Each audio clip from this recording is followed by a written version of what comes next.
Good morning, and I am taking over Clark Chronicles today because I am the twin, and I do that every Tuesday. Today I want to kind of piggyback off what Jeanette was talking about yesterday about belittling herself, and when it comes to being around other people, well, specifically women. This feeds into what's called as, in the professional world, it actually is called imposter syndrome, where you feel like you don't belong in a certain space. And I've experienced this. She was like, nobody she knows has ever experienced it. But that's a lie, because it's been my life since college.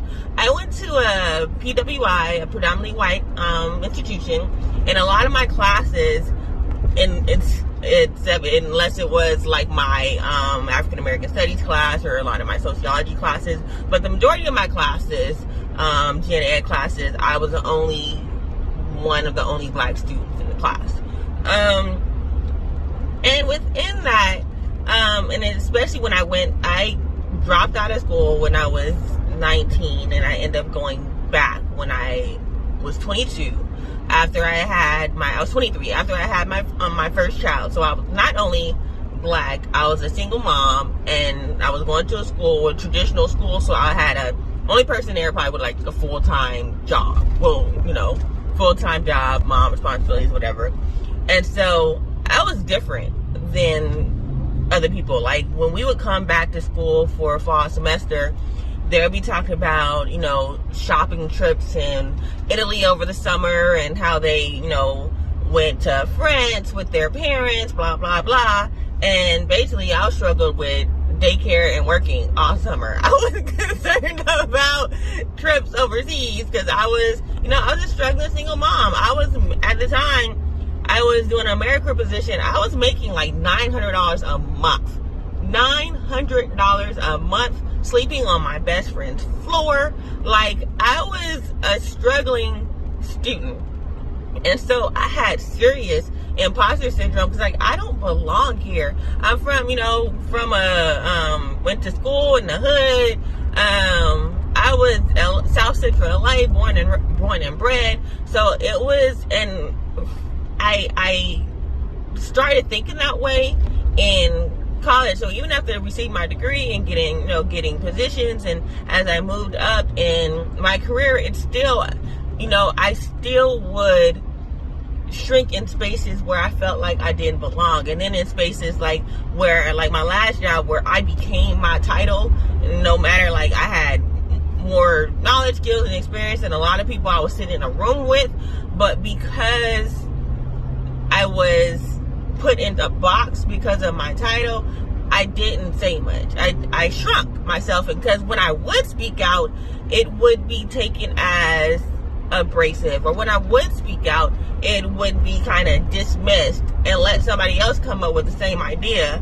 It would be taken, or even if, like, people deciding, like, years later, oh, this makes sense, this philosophy makes sense, and I'm like, dude, I was saying that a long time ago, but nobody was listening.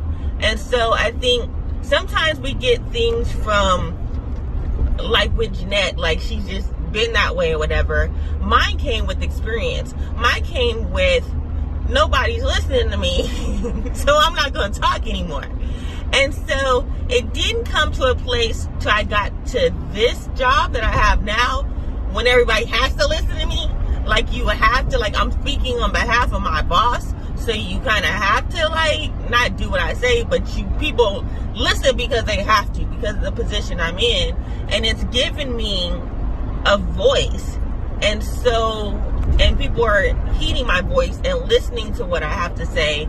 And so that has given me, in my professional life, that has given me, the thing I needed to be more confident.